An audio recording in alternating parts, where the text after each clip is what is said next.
Capítulo 15. El guía. Decíase hijo de Egipto, descendiente de aquellos terribles magos que provocaron encarnizada guerra al pueblo de Israel, y su profeta, cuando habitaba en Gosén, pretendiendo con su vara luchar contra los hijos de Leví, e imitando los milagros y encantamientos de Jehová, hasta que llegó a Egipto el ángel vengador, y esos orgullosos sabios hollaron al primogénito, lo mismo que el campesino safio e ignorante. Anónimo. La llegada de Lord Crawford y su guardia puso fin inmediatamente al encuentro que hemos referido en el capítulo anterior, y el caballero, arrojando su yelmo, se apresuró a entregar al anciano lord su espada, al mismo tiempo que le decía: Crawford, me rindo, pero antes acercaos y escuchad al oído una palabra por vida de Dios: salvad al duque de Orleans. ¿Qué? ¿Cómo? ¿El duque de Orleans?, exclamó el comandante escocés. ¿Cómo ha sucedido esto en nombre del demonio? ¿Perderá para siempre el favor del rey? No hagáis preguntas, dijo Dunois, pues no era otro. La culpa fue mía. Vedle, ahí se mueve. Quise apoderarme de esa dama y convertirme en propietario y caballero. Ved en cambio lo que he conseguido. Mantened alejada a vuestra gente para que nadie le mire. Y dicho esto, levantó la visera del duque y le echó en el rostro agua del lago vecino. Quintín Durbar, entre tanto, permanecía como alelado por la rapidez con que se sucedían los acontecimientos. Había derribado como el pálido rostro de su antagonista se lo demostraba al primer príncipe de la sangre en Francia, y cruzado su espada con el mejor campeón del país, el célebre Dunois. Ambas proezas eran honoríficas en sí mismas, pero estaba por verse si el rey las consideraría como servicios apreciables. El duque había recobrado para entonces su aliento y pudo sentarse y prestar atención a lo que hablaban Dunois y Crawford.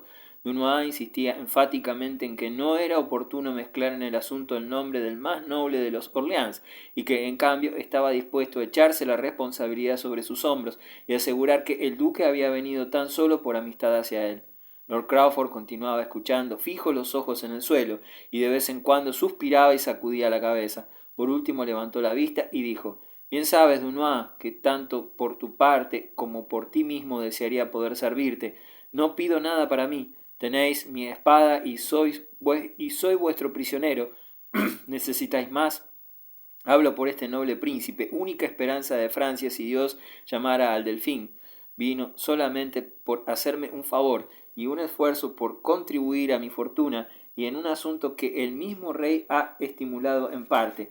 Dunois, repuso Crawford, si otro me dijera que tú has traído al noble príncipe a esta situación para servir conveniencias tuyas, le respondería que faltaba la verdad, y aun ahora que tú mismo me lo dices, me cuesta creerlo. Noble Lord Crawford, dijo el duque de Orleans, ya repuesto completamente, os parecéis demasiado a vuestro amigo Dunois para no hacerle justicia. En realidad fui yo quien lo arrastró hasta aquí, muy contra su voluntad, para una empresa concebida por la pasión y emprendida repentinamente. Miradme todos, agregó levantándose y dando el frente a los soldados. Soy Luis de Orleans y estoy dispuesto a pagar la culpa de mi propia locura. Espero que el rey haga caer únicamente sobre mí su enojo, pues eso es lo justo. Entretanto, como un príncipe de Francia no debe rendir su espada a nadie, ni siquiera a vos, valiente Crawford, adiós, mi buen acero. Y así diciendo, desenvainó su espada y la arrojó al lago. Partió ésta por los aires como un relámpago y se hundió en las aguas, que se agitaron un instante. Todos los presentes permanecieron indecisos y sorprendidos. Tan elevada era la condición del culpable y tan estimado su carácter. Al mismo tiempo todos comprendían que aquella empresa le acarrearía su ruina total, pues eran sabidas las miras que con respecto a él tenía el rey.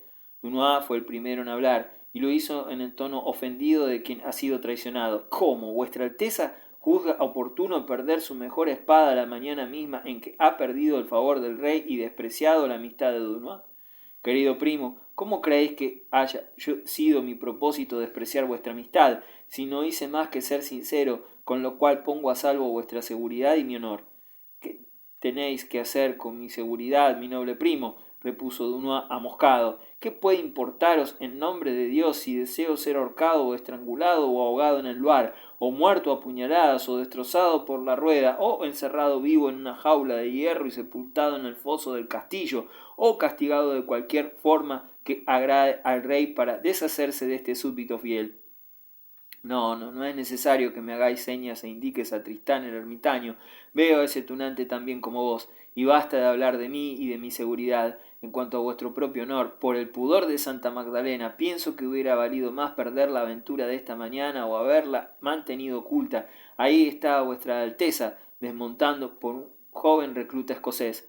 Vamos, vamos, dijo Lord Crawford, no se avergüence por eso, vuestra Alteza. No es la primera vez que un muchacho escocés derrota a una brava lanza. Me alegro de que el joven se haya portado bien.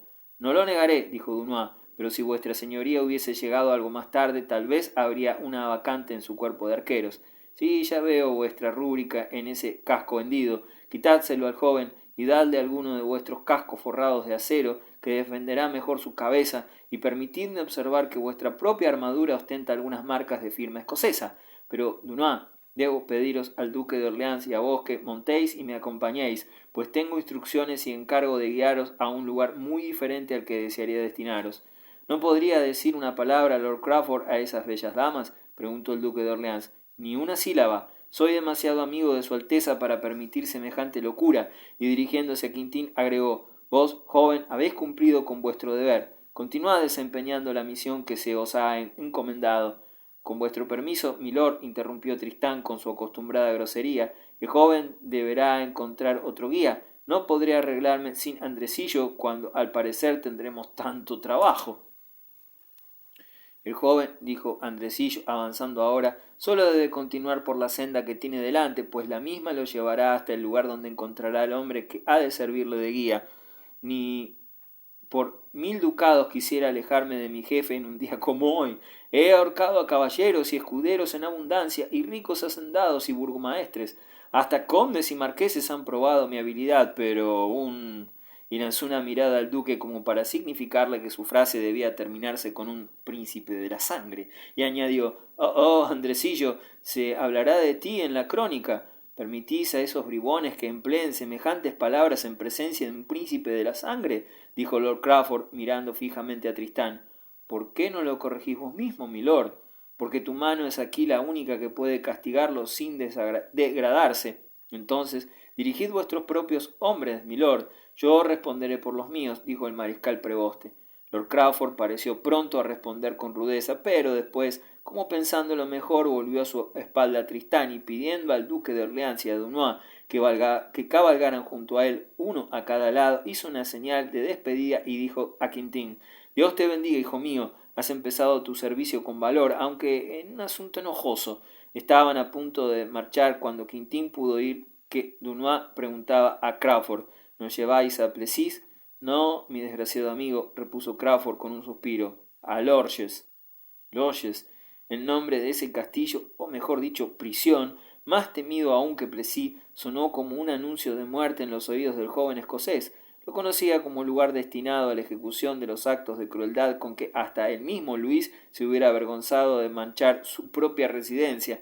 Había en ese lugar de terror calabozos bajo calabozos, algunos de ellos desconocidos hasta para los mismos cuidadores, tumbas para vivos a las que se enviaban hombres que difícilmente las abandonarían con vida y a quienes no quedaba otra esperanza que respirar aire infecto y recibir pan y agua como única alimentación.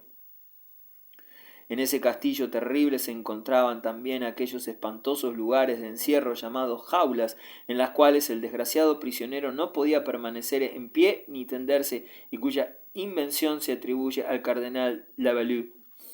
No es de extrañar que la conciencia de haber sido en parte el motivo de que se enviaran allí a dos víctimas tan ilustres llevase tal tristeza al corazón del joven escocés, que durante algún tiempo cabalgó con la cabeza baja, los ojos fijos en la tierra y el corazón embargado por la pena. Una vez de nuevo al frente del pequeño grupo y siguiendo el camino que le había sido señalado, la condesa Jamelina tuvo oportunidad de decirle: Me parece, señor, que lamentáis la victoria que vuestra caballerosidad logró en defensa nuestra.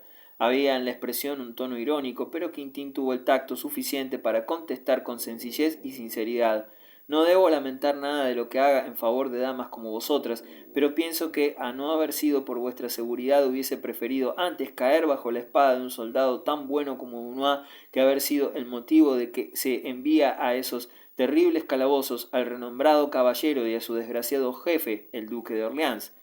«Era entonces el duque de Orleans», dijo la dama, volviéndose hacia su sobrina. «Así me pareció, a pesar de la distancia que nos separaba del lugar de la batalla. Ya ves, sobrina, hasta dónde pudimos llegar si ese rey avaro y astuto no hubiera permitido dejarnos ver en la corte». El primer príncipe de la sangre de Francia y el valiente Dunois, cuyo nombre es tan ampliamente conocido como el de su heroico padre. Este joven caballero cumplió su cometido con bravura y eficacia, pero a mi entender es una pena que no sucumbiera con honor, ya que su caballerosidad se interpuso entre nosotros y esos principescos libertadores. La condesa Isabel respondió con tono firme y casi de disgusto, y con una energía que Quintín no había advertido hasta entonces en ella. «Señora, si no os conociera bien, pensaría que vuestras palabras son desagradecidas hacia nuestro valiente defensor, a quien tal vez debamos más de lo que pensáis. De haber aquellos caballeros tenido éxito en su temeraria empresa y derrotado nuestra escolta, ¿no creéis que a la llegada de la Guardia Real hubiésemos tenido que compartir su cautiverio? Por mi parte, lloro y pronto haré decir misa por el valiente que ha caído y espero», continuó diciendo con más timidez, «que el que aún vive acepte mi agradecimiento». Cuando Quintín volvió la cara hacia ella para retribuir esos sentimientos, la condesa vio la sangre que cubría una de sus mejillas y exclamó angustiada: «¡Virgen Santa! ¡Está herido! Sangra. Desmontad, señor, y permitid que vuestra herida sea vendada». Sin parar mientes a cuanto pudo decir Durward sobre la escasa gravedad de su herida, fue obligado a desmontar, a sentarse en una elevación del terreno y a quitarse el casco, en tanto que las damas de Croche, que siguiendo una costumbre que aún se conserva, pretendían tener ciertos conocimientos sobre primeros auxilios, lavaron la herida, pestañaron la sangre e hicieron un vendaje con el pañuelo de la condesa Isabel para evitar la acción del aire, pues así lo aconsejaba su ciencia. En nuestro tiempo los caballeros nunca o casi nunca reciben heridas por defender una dama, y por su parte éstas no se ocupan nunca de curarlas. Ambos corren así menos peligros. Generalmente habrá de reconocerse el que evitan los hombres, pero el peligro de vendar una herida ligera como la de Quintín, que no tenía nada de grave ni peligrosa, era tal vez tan real en su género como el riesgo de recibirla. Hemos dicho ya que el paciente era de muy agradable aspecto, y al quitarse su casco, o mejor dicho su morrión, sus hermosos rizos se escaparon en profusión rodeando un semblante en el cual la jovialidad de la juventud iba acompañada por un rubor producido al mismo tiempo por la modestia y el agrado.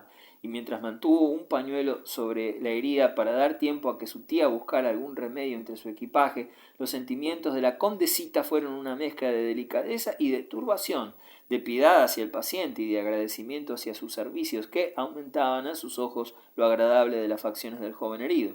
En resumen, este incidente pareció haber sido provocado por el destino para completar la misteriosa relación que ya originara mediante circunstancias aparentemente de poca importancia y accidentales entre dos personas que, aunque muy distintas en categoría y fortuna, guardaban un notable parecido por la juventud, la belleza y la disposición romántica y tierna de sus caracteres. No es de extrañar entonces que a partir de ese momento la imagen de la condesa Isabel, tan familiar ya a su imaginación, absorbiese los pensamientos de Quintín, ni que, aunque en forma menos decidida, ella pensase continuamente en su joven defensor, a quien acababa de rendir tan agradable servicio con mayor emoción que a cualquiera de tantos nobles que durante 2 años la habían asediado en procura de su amor.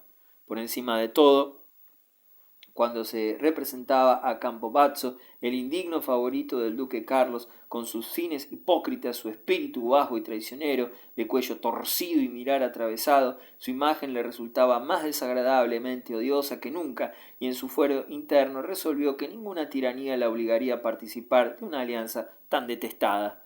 Entretanto, sea porque la condesa Jamelina de Croche admirase y apreciase la belleza masculina como 15 años antes, pues no contaba entonces menos de 35, si los papeles de su noble casa dicen la verdad, o porque pensara que había sido injusta con el joven protector al apreciar sus servicios, lo cierto es que éste empezó a ser mirado con mejores ojos.